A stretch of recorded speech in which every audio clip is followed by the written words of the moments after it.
Let me take you back in time. It is the spring of '91, and I am terribly nervous. I'm sick to my stomach. I'm feeling incredibly guilty. I had gone through law school, but not taken a real law job. I had worked as a research assistant and traveled and enjoyed my law school career. But now it was time to look for a real job, and I was on my way to my very first interview. And to compound matters, I had lost the address.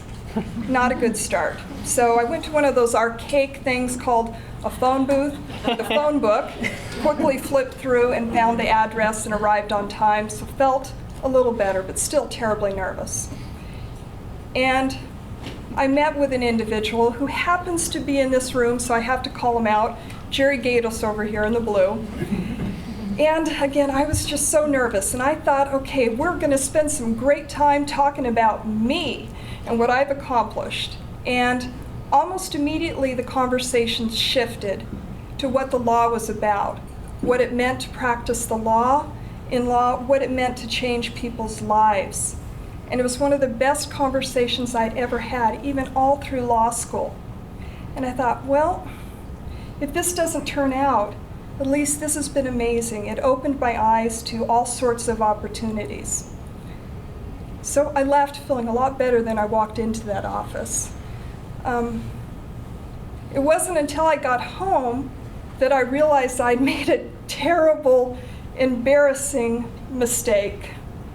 On my answering machine was a message from another attorney, Larry Gilday, with whom I had the interview. I did not have an interview.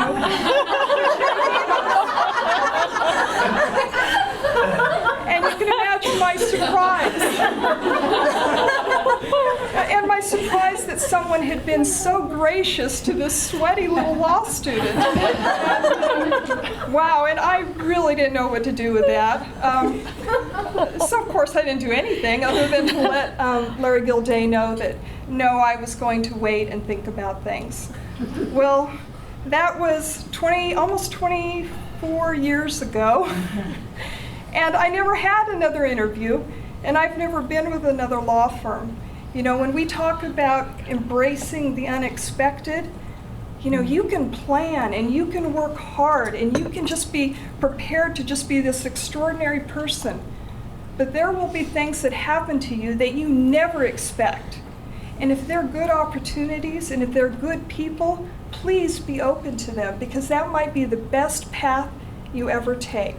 And it's only when we get really rigid, this doesn't follow my plan, that I think we start shutting off those opportunities.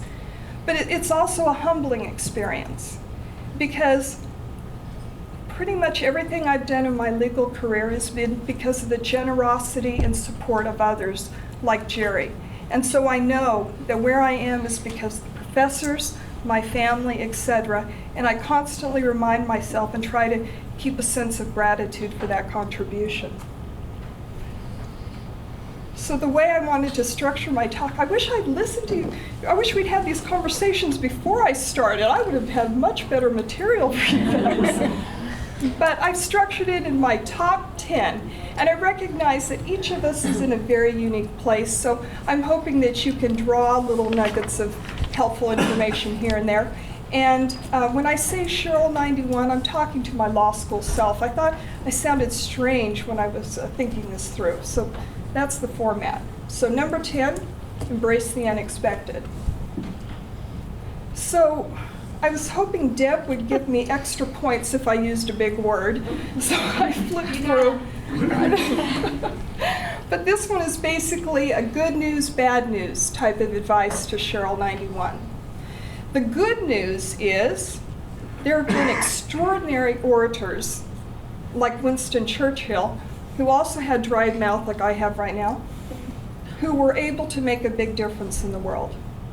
Okay, the bad news is, I'm talking again to Sheryl 91, is that for the next 24 years, even though you love trial work, you will be nervous every single time you speak.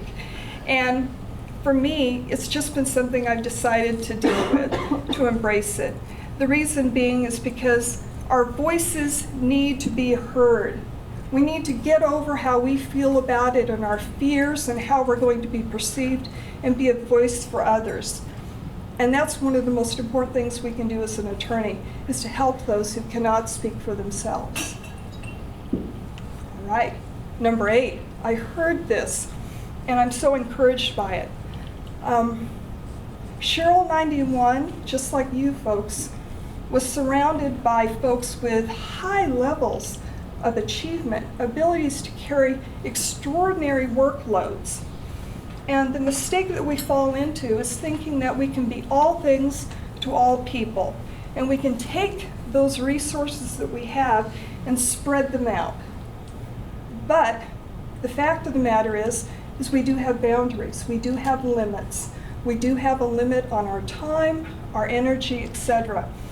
And if we're constantly spreading it throughout the world without really being focused on priorities, we will be shallow. We will not be making that type of deep impact in our community that I think we are called to. So again, there are seasons of intensity, but there should be things that are absolutely non-negotiable. Our families, our health, our integrity, and it doesn't matter what the law might be calling for. There should be things that we are keeping our eyes focused on, and that will in turn actually enhance our practice of law. Number 7, I'd like you just to enjoy and savor this beautiful quote. Again, I'm going for complete highbrow here. Another anecdote I'd like to share. So, one of my big concerns is that I wanted to be seen as a person of gravitas, of influence. And on one of my early cases, I didn't quite think it through, but I wore something like this out to a property. And we were walking the property with a variety of surveyors and expert witnesses, and it's out in the middle of nowhere. And other people are appropriately dressed. And I also just happen to be the only woman. But we arrive at a small creek that's about the width of, I don't know, a little bigger than a sidewalk. And I'm thinking, not a problem. The other folks are jumping across. Then they look at me and realize, maybe she should cross up at the culvert. I think you know where this is going. Anyway, I know I can jump it. I'm a farm girl. I'm not a wimp. I can do this, and I can demonstrate what a powerful litigator I am. And I jump, and I clear it. No problem. It was absolutely no problem. But my legs went into the mud at an angle, and I fell backwards into the creek, trying to keep my head above water and trying to extract my pumps from the mud. It didn't work.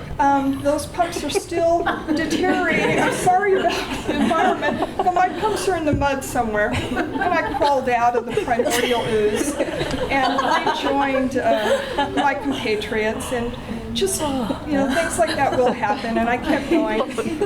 And I thought, my goodness, this is really bad. People were offering to, loan me some clothes to wear, and no, I am a woman that's going to demonstrate my chops. So I let them hose me off outside the flight. And, you think these things are detrimental, okay, maybe for a while. But we went through depositions, and I'm sure the court reporter was wondering what all these little jokes were that we would all Twitter about.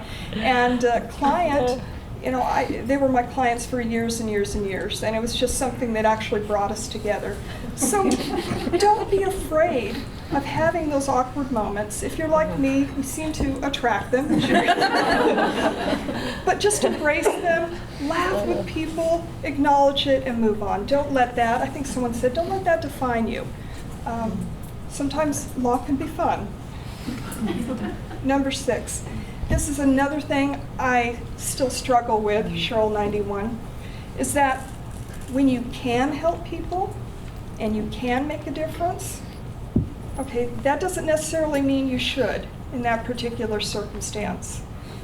There are situations where you will know from the get-go it is not a good fit. And I'm not talking about ethical issues. I'm talking about where you know that either interpersonally with the client or client's expectations or other things, that you will not be able to serve that client like they deserve. And the earlier you recognize it, the better. The earlier that you acknowledge and seek help, the better. And that's why I have me running, because the worst pickles I've ever gotten myself into is when I knew from the get-go I was in a place that I shouldn't be. So please listen to that inner voice, know yourself, and then there are other wonderful attorneys, other great support services. Seek those out as soon as possible. All right, number 5. I thought when I started practicing law that I was a kind person, but I think there's probably few venues that are a better crucible for really testing that out, particularly in the heat of litigation, in situations where there is high conflict. You can really see whether or not you've been developing that kindness muscle. And again, I'll pick on Jerry since he's here. Early on, I was just watching a trial that he was conducting, and I was fuming because I thought the other attorney, while not doing anything unethical, I thought the other attorney was rude, and I thought they were unprofessional, and I didn't appreciate the little jabs they were putting here and there. I thought it lowered the entire practice of law, and I was just really upset by it. And the matter concluded, and Jerry went over and shook opposing counsel's hand, and they talked for a bit. I didn't hear it, and then we walked out. And as we were walking back to the office, I was demanding to know from Jerry, why didn't you call him on it? Why didn't you tell him this is not how we practice the law? And you know, this sounds like such a cliche, but it's so true. Jerry was telling me that, look, we do not know what his client put him through. We do not know what he is facing in his personal life. And this is a community where we need to be able to go up and shake each other's hands and not hide from one another because we've had a difficult interaction. And that is the truth. And we all talk about how important it is to increase professionalism. It doesn't occur by lecturing and me standing up here and talking about it. It occurs by putting it in daily practice. That when you are insulted, when there are those rough moments, that you hold yourself to the highest standards, Sheryl 91, regardless of how you feel about it.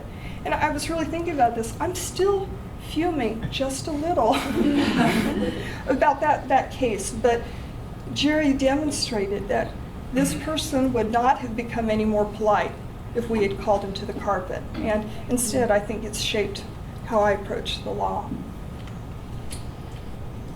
Number 4, I was thinking this would be a little bit contentious. We need to be very intentional about who we seek out for advice. Our mentors. It is so important to surround yourself with people who will encourage you, will want you to grow, will challenge you when you put up a little front. My other law partner, John Churnside, always said that he wanted to not be the smartest person in the room. You know, and I've thought about that a lot. You know, and if we are thinking we are the smartest or the wisest person in the room, 1, we're probably wrong, but 2, we need to get in another room. So seek out those opportunities to challenge yourself. Creatives, mentors, mastermind groups. Seek out folks that can provide that type of guidance and up your game, and it is uncomfortable. Shortcuts. I wish I could have told my 91 self that there was just this rocket path into exactly where I needed to be. But the fact of the matter is, the law is about relationships and about trust and about skill. And that takes time. You cannot walk into a room and demand business or for people to put their lives in your hands until you've earned that. And I see this mistake over and over and over where a well-meaning person comes to a Rotary Club meeting or comes to a bar situation and they are demanding, asking, however you want to phrase it, recognition or work, and they haven't earned it. And We need to recognize that it takes time to do these things and patiently settle in and do the hard work of earning that trust. And I put in advertise. I'm not talking about crass advertising, but I think far too often, particularly of perhaps some individuals, they're so quiet about what their skill sets are that they go unnoticed. So if you have something to contribute, please let people know, because I really want to know folks in the community that have certain skill sets, and we can all work together and provide a better service. Number 2, okay, again, I wanted to have good advice, so I had to have Einstein at least. So our table was quoting Aristotle over there. So I have Einstein. Again, far too often, I think, Sheryl 91, you will be caught up in the sense that the law equals prestige. The law equals a certain level of entitlement to a certain type of salary or a certain type of position. And I say in 2015, that's not true. It is our obligation to serve. We are servants. And through that service is where we will obtain the greatest satisfaction and make the greatest contribution. If the goal is to just achieve a certain salary or to become a blah, I think, Sheryl 91, that you will be terribly disappointed. And it's such a joy to be able to be really focusing on the other aspect. So finally, number 1, I almost feel like I need a drum roll. So finally, buckle your seatbelt. The law, it's almost like we're in this Wild West now. There are so many changes. It's extraordinary and an exciting time. I'm excited for all of us here because it is going to be so different as time goes on, and we have an ability to shape it. You know, when I started, I remember when we got our first fax machine, Jerry, and we huddled around it and looked at it. And in that time, we've gone through computers to email to social media, and now e-filing in March. But the way the law will be practiced and delivered, perhaps, I don't know, I'm not a futurist, but maybe we'll be more of curators. People will always need our wisdom and guidance, but their access to the law, to information, to forms is very different. So when I say buckle your seatbelt, Sheryl 91, boy, Sheryl 2015 needs to take that to heart, because there will be amazing changes coming up. And just finally, Sheryl 91, enjoy, because in the next 24 years, there will not be one moment when you regret having chosen the law as your career. Thank you.